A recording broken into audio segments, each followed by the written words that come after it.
It's already starting to feel like spring where I live, so this setup is for all of my fellow Southern Hemisphere planning enthusiasts. And while florals for spring may not be groundbreaking, the colour scheme for this theme does have an unexpected twist. Hi, I'm Erin, and I recently got a new desk, so we're working on a brand new surface here. Working in the same journal though, this is my A5 Gold Vintage journal from TIEFOSSI. Big shout out to my Jubilant Journals and Page Majors level channel members who voted in the poll to help me choose the colour scheme for this theme. I knew I wanted to use those burgundy frames on the bottom there, but I didn't know which colour scheme to match them with, so I generated a few options, and the one that you voted for had this little pop of seafoam green, so that is what I'm tying into this theme.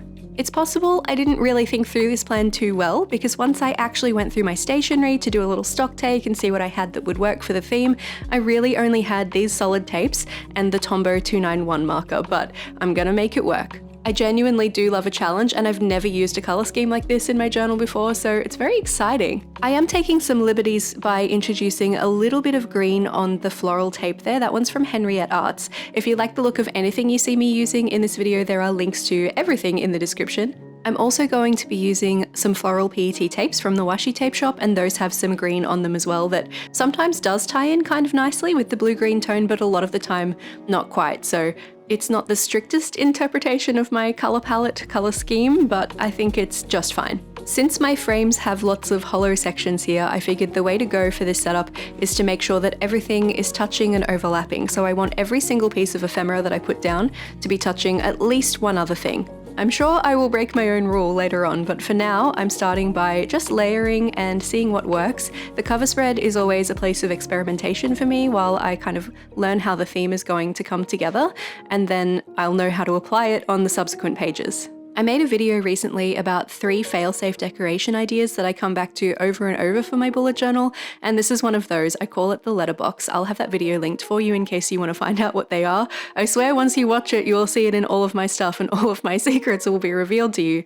Typically, I like to have my bullet journal setup videos live on YouTube way earlier than this one, but August has been a bit of a mess of a month for me. I've had some health stuff going on. I've completely overhauled my office. It's just been a bit crazy, so I apologize for missing a couple of videos, and I apologize that this one is so very late. I'm feeling so much better, and my office is nearly finished, so back on schedule in September, hopefully. Since this is indeed a cover spread, I need to put the word September on here somewhere. Originally, I was planning to hand letter all of my lettering for this setup, and I will still do most of it that way, but I remembered my beautiful stamps when I was reorganizing all my stationery. I got these in London from Printing Stamps London, who have a stall at Portobello Road Markets. This S is from their Chiswick set, and I just haven't used them enough. I really should use them more. These ones work best with a stamp pad. Unfortunately, my preferred way is to use markers, but I tried that and it didn't really work out with this one, so even this first stamp didn't really go so well. I gave it a second shot and I managed to line it up well enough that I think I got away with it. That's very rare.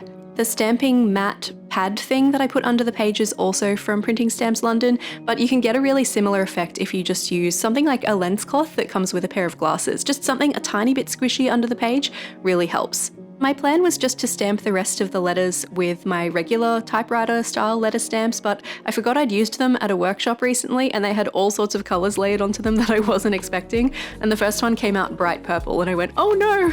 And I covered it with sticker paper, and then I messed up the sticker paper and I had to cover it again, and then I decided I wanted all caps, so it was a journey, but here we are. We have some September lettering now.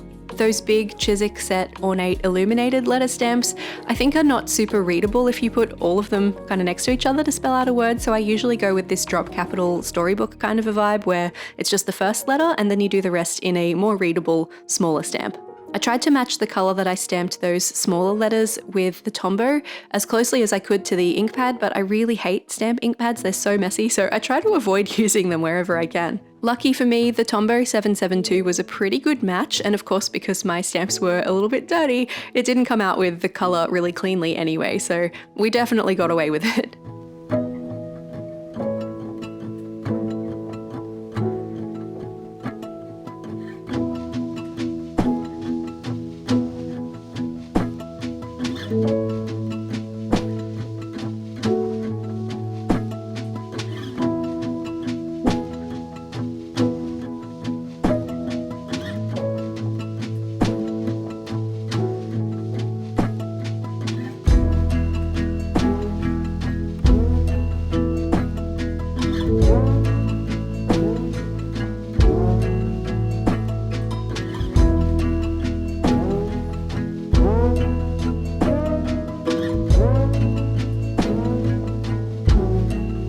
At this point, I was regretting my stamped heading for the month a little bit, because if I'd hand-lettered it, I could have made it bigger and it would have taken up more of the space in the middle here. I feel like the top and bottom of the page are already so busy, I don't want to add more decoration, so I ended up adding a little quote stamped kind of moving around the top left and the bottom right corner of the September header. I've been really trying to balance rest and productivity in my life lately, which is something I find really tricky. And so I searched for quotes about balance, and this one came up. This is an Albert Einstein quote, and I think it's really interesting. I've actually chopped off the first half of the quote, which reads, "Life is like riding a bicycle," and then the part that I've kept is, "To keep your balance, you must keep moving." I think this one could be interpreted in a bit more of a toxic hustle culture kind of way if that was how you wanted to read it, but I'm not choosing to interpret it that way. Instead, I'm choosing to read this more like, when the task feels daunting or overwhelming, just keep moving through it, keep chipping away at it in little parts, break it down into smaller sections, and eventually you'll find that you're on the other side. I must have gone a little too hard on the stamp pad ink for my S there the second time around because it was still wet, so I blotted it a couple of times, and now we can turn the page and not have a disaster strike when it touches the opposite side. I always like to follow up my cover pages, my cover spreads, with a calendar spread. I love having these even though I don't feel like I come back to them that often. Just writing down all of my events and tasks in them in the first place really helps them to stick in my brain. So I still think it serves a purpose even if I don't come back to it too often. I also just like how they look, so there's that. I thought I'd use the 291, the kind of aqua-y blue Tombow, so I can get some of that colour represented here.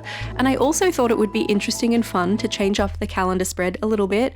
I have done floating boxes before, and I have often done some slightly rounded corners on my boxes, but I thought this time it might be really fun to mimic the shape of those burgundy frames. They're kind of hexagonal, and I thought it would be cool to have that shape come through into the calendar spread here. But I tell you what, with your ruler, it takes a lot longer to set this up than it does a regular square, so just bear that in mind. If you wanted to also make a hexagonal calendar box in your journal, the way I've done it is just to kind of work out where you would put a normal square, and don't draw the lines all the way to the edges of the boxes. So these ones are 4 dot grid spaces wide by 4 dot grid spaces tall. I've drawn the lines over the top 2 boxes in the middle, the top 2 dot grid spaces, and likewise for the vertical lines, I've done the middle 2 dot grid spaces there as well. Left the corners empty and then just filled them in on the diagonal. If you're not super into ruled lines and you like things to look a little bit more organic, this would probably be faster by hand drawing them, freehanding them, not using a ruler, but I really wanted the precision, so I'm sticking to the ruler for today. Once all of the lines are drawn and we've got all our calendar boxes in place, I'll jump back in with a black fine liner. The one I'm using here is the Tom Studio Lumos, and I've got the 03, I think? Maybe it's the 01 tip in the pen. And I'm adding the number for each day of the month just in that little corner that I cut off in the top left corner of each of the calendar spaces. The amount of space I have left over from the calendar is a bit unusual this time because of the shape of September. It starts on a Monday and it ends on a Tuesday, so it's a little bit uncomfortable that it's very kind of top left heavy, but we work with what we've got. I haven't jumped in with one of my fail-safe decoration methods this time. I'm just free-for-alling it. I'm just going with whatever feels good in the moment, trying to make sure there's a bit of everything represented.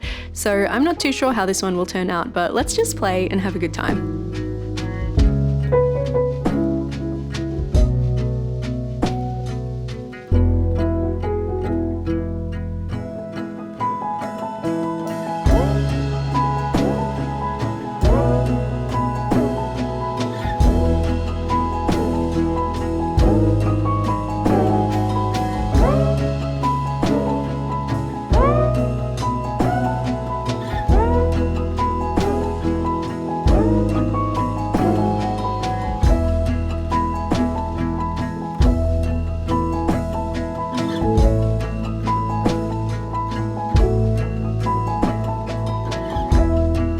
I am not a huge fan of when my stickers have text on them, so whenever I come across one like this from the washi tape shop that's got text that I don't want and I can salvage the rest of the sticker, it doesn't overlap with the text, I'll whack it on a cutting mat and I'll just cut out that middle part with a craft knife, and when you peel it back up you can just leave the other part on the mat that you don't want and deal with that later. Sometimes they actually make the text in the middle of these wreath stickers a separate kiss cut sticker, and I love when they do that because this is no longer necessary in that situation, but in this case the Bloom Bright was attached and I really wanted to detach it. Also, I am adding a couple of little butterflies around in this one. I know I am known for being the anti-butterfly girl, but they really suited the theme in this case. I couldn't use all of the stickers across either of the 2 tapes from the set that I'm using. Some of them just weren't going to work because of the text or because they were too big for the spaces or whatever, so I kind of had to work with what I had within the theme, and the butterflies, unfortunately, in a few cases here were it, so I'm sucking it up for this one. As far as butterflies go though, I actually think these ones are really pretty, so I'll do it for these ones. I'll accept it for these ones. Something I'm finding really tricky with this theme is balancing, funnily enough, since balance is the theme of my quote on the first page, balancing the visual weight of the crimson kind of deep burgundy tones, which have a lot of visual weight, with the very, very light visual weight of everything else. It's hard not to go overboard. We're on to my habit tracker spread now. I'm doing 4 habits this month because I have some new routines that I need to implement that I'm working on, so I figure the habit tracker is a good place to keep track of those. That's literally what it's for. I do enjoy myself a tiny calendar as a habit tracker. I just think they're kind of my go-to no-brainer way to do this, and it was getting much closer to the end of the month setting this up than I typically like, so I didn't really have a lot of time to think about adding new elements or trying to find different ways to set things up. I was really just going with what I know works. Likewise with my headings here, I was considering busting out my dip pens and some fountain pen ink and attempting some copperplate style lettering for this setup, and I do not have the time to mess around with that. So instead I'm using the bullet end of my pink Tombow. I'm still going with something resembling copperplate, but I'm just doing it with a very simple stroke. This is the moment where I started regretting using my Tom Studio Lumos as my fine liner for everything here, because I forgot that that ink is not waterproof, and when I highlighted over it with my pink marker, everything smeared. And I'm going to do it again later in the video. I should have at this point switched to a Pigma Micron because I know they can handle having markers over the top of them without smudging like this, but I didn't, I forgot, and so it'll happen again later. Erin does not learn from her mistakes today. The facing page is my little checking in, being present, romanticizing life page. I really never know what to call this. We've come up with some suggestions in the past, but I haven't remembered any of them yet. Basically, this is a place to write down my goals for the month, the things that I am enjoying through the course of the month. I'll just note them down here when I notice that I'm obsessed with something, things I'm anticipating in the month, things that I'm looking forward to, and things that I'm working on. I'm taking the opportunity to get a lot of my accent color down here on the page as a second line highlight, because that means I don't have to try and work as hard to put the washi tape into the design when I'm decorating. I can kind of just rely on this. And honestly, this combination just with the pink and the blue-green looks fantastic on its own. I think that would be a really cute, very fresh theme for spring or for summer, but I am committed to my theme obviously at this point, so we've got to get some burgundy in there too, or this will look very wrong next to everything else. I've got plenty of room left over at the bottom of the spread and quite a bit at the top too, a little bit less around the habits header, but it's pretty obvious where decoration can go here, so I'm just going to work with what it's already telling me to do. There's not enough space for any of the really big frames from this sticker tape set, but there is enough room for the smaller kind of inside parts, so I'm going to lean into what I can.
Did you spot where I accidentally added one more calendar number than I needed to one of my habit trackers? I'm just going to use my handy dandy white paint marker to cover that, and nobody need ever know. Once that's fixed, this spread is all done and we can turn the page and move on to my routine spread. This one has been evolving over the course of the year, but I'm really trying to get some more routine into my life. I tell you what, there's nothing quite like a doctor telling you that you have to change up your eating habits to make you start to really stick to a routine. Just in case you are new to my channel, I figured I'd give you some context here because I feel like most people have some routine already built into their lives. You don't have a choice with work or whatever. I'm self-employed and I have been for like 13 years at this point. And I have really just gone with the flow and done what I felt like doing for my business. I always got everything done, but I'd be like, I don't feel like editing today. I'm going to do this other thing instead, which is so fine. And I find that I do still thrive on some level, on that level of flexibility, but I am in my late 30s now and I just felt like I was craving some structure. I thought it would be nice to give my brain a little break from having to decide what to do all the time. And so I started at the beginning of this year trying to build out some routines for myself with limited success, admittedly, but thinking about it has been helpful, so I am continuing to do it. Particularly this right page, what's working and what's not, has been really good, so I can reflect at the end of each month on what I tried out. Did it help? Did I love it? Did I hate it? I've learned some things about myself. I'm not very much a morning person. I am fine with being awake in the mornings. I just don't want to do any work in that time. So not that I don't get anything done until midday or anything, but I find that my day works best when I start around 10 a.m. rather than starting from like 8 or 9. That said, I have many evenings of the week when I can't continue to work late, even though I'm pretty happy to work into the evenings.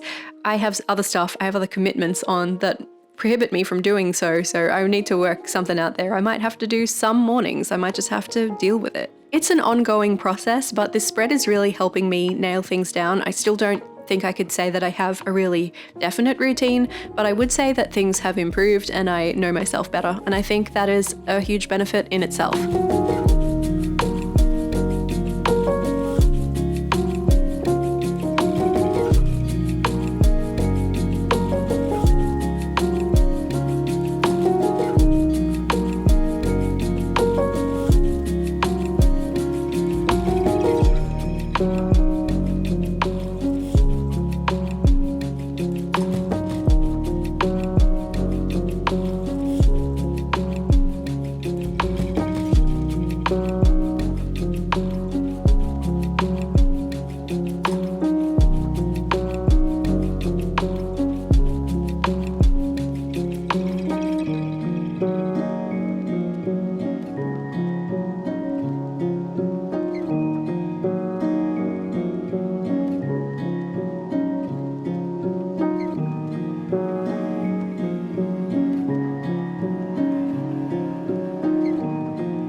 I found the section around the routine header particularly difficult to decorate on the routine spread, but that's okay, we'll work with it. I probably should have put some more burgundy in there, but that's alright, it's already done. And a new challenger has appeared. We're adding a new spread this month that I have not had in my own journal in quite some time. It is in the mystery journal though, although in a very different format. This one is a meal planner spread. I'm currently trying out a pretty low inflammatory meal plan that will assist with some reflux issues that I didn't know I was having that were giving me a really terrible cough, and then I got sick recently and then the cough got insane. It was really bad.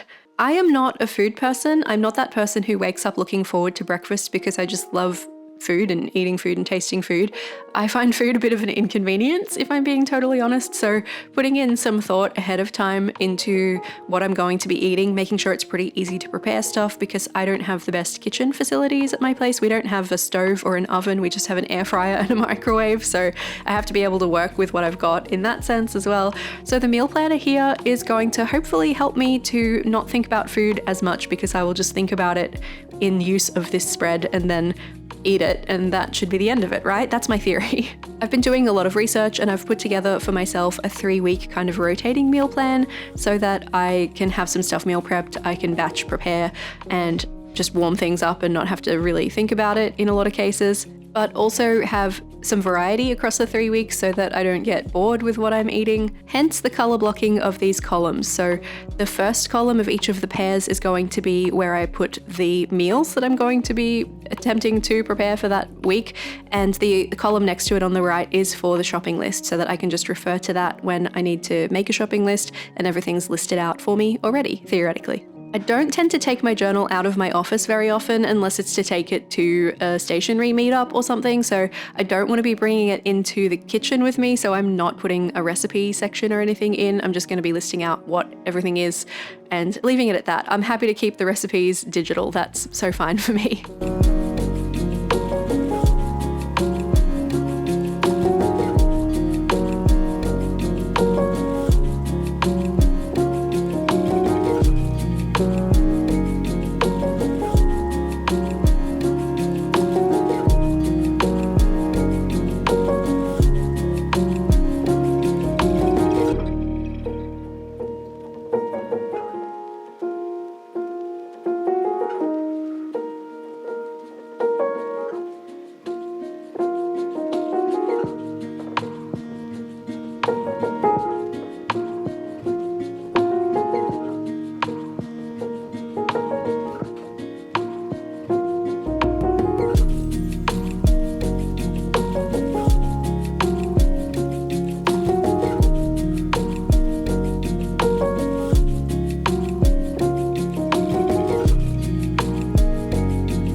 The spread is complete now, so please wish me luck with my meal planner adventures, and if you have any suggestions for low inflammatory, anti-inflammatory, air fryer or microwave friendly meals, please let me know. We're moving on to my content planner now, and I love the way this is set up. This is my sort of somewhat new system where it's the Alistair method, which means that you make a list that you do frequently, and then you can just tick things off as you complete them without having to write the tasks out every time. I don't know why I did my content planner in such an inefficient way for such a long time, but this works so much better. The thing is, I haven't been super sticking to it. I haven't been publishing everything at the time that I scheduled it into the calendar, but this spread still works so beautifully, so I'm gonna keep doing it even when I am not holding up my end of the bargain. So the items in the column over here on the left are basically my workflow for getting a video live. Not all of my videos are the same. The bullet journal videos like this one are a bit different to, say, a vlog or a review or something, but for the most part, a lot of the steps are the same, so I will just ignore the ones that I don't need for certain types of video. I aim to publish on every Tuesday and Friday of the month, so I have checked how many Tuesdays and Fridays there are in September and made sure to accommodate that into how many Alistair method checkboxes I have for the month, but it isn't always possible with the way that my life has been the past couple of months. I've missed an upload at least every month, so thank you for bearing with me. I will do my best to try to stay on schedule, but I'm still recovering from stuff, so it's possible that the erraticness will have to continue until I'm fully back on track, but I'm gonna do my best. Most of the setups throughout this theme have had a horizontal decoration so far, my good old letterbox system, so I thought I'd deliberately try to mix it up for this one and go with some vertical decoration as well, so that not every spread looks kind of the same. I like to call this one my columns layout, and if you are in a similar age bracket to me and have ever played the video game Columns, it's kind of like Tetris but with jewels. I was so good at that game, I loved Columns, and the music was really good too.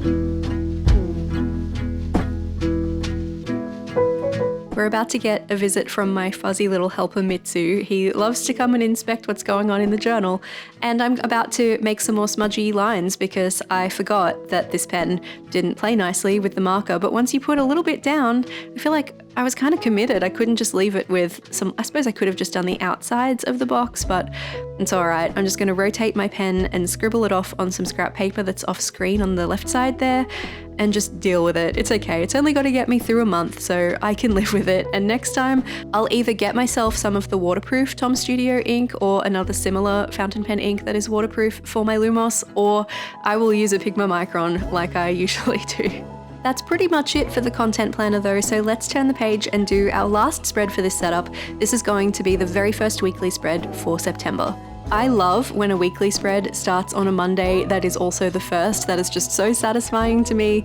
I'm going with a horizontal layout largely as a way to work in this thin washi tape to make sure this color is represented. I felt like I really had to find creative ways to use the solid washi tape because it was working fine just as a basis to put other things over the top of. That was doing okay, but I was like, what else can I do? How else can I incorporate this? And this is what I came up with for the weekly. It's acting like a divider, which I think is a really common use for washi tape, but it's not one that I personally use very often. It's really just a decorative tool for me most of the time, so it's cool here that it can do both.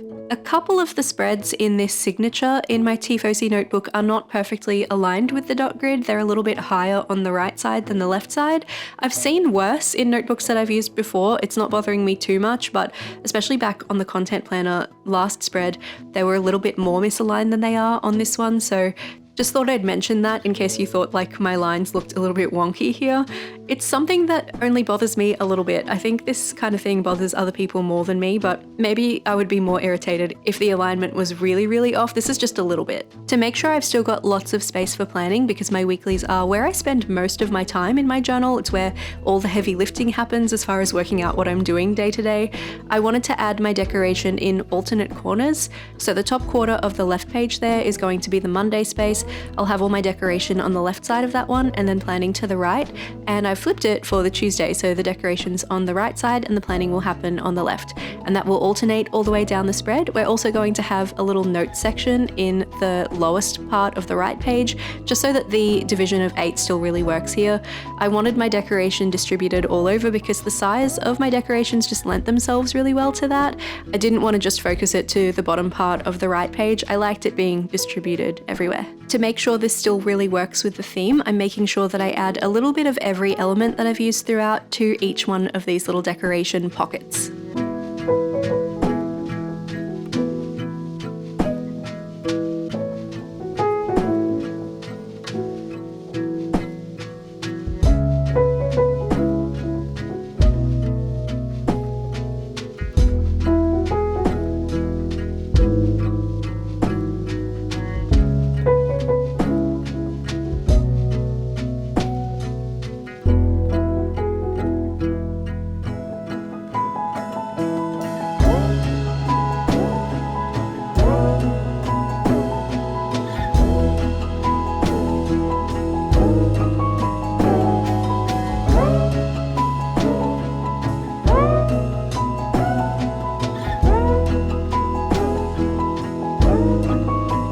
One of the 2 PET tapes that I've been using in this video, they come in a bundle called the Sweet Rosé bundle, I think, but this one's the Rosé Scripts. It has these really lovely letters with florals on them, and I didn't really have the opportunity to use those anywhere else, so I thought it would be fun to bring them in here. And as far as the number for each day of the week, I'm going to stamp that because I haven't used my stamps since the very first page, the cover spread, and I thought it would be nice to tie them back in somehow, even though I have abandoned them for every spread in between. I'm making my own rules here. I had already used this Rosé Scripts tape for decorating my nameplate page in the very beginning of my journal, so I've used all of the letters of my name, which means I'm gonna have to roll out the tape to get to some extra ones, like the second T for Thursday. I had to go back to an earlier part of the tape, the second S, and also the N for notes because that's in my name. Letter stickers are so difficult. It's really hard to know which ones you need extras of to be able to allow people to make a full word and that kind of thing. So when they're on a tape like this and you have several loops of it, I find that to be the most accessible way, but I don't know what I'm gonna do with all the leftover ones. We'll worry about that later. Put them in a sticker book, probably.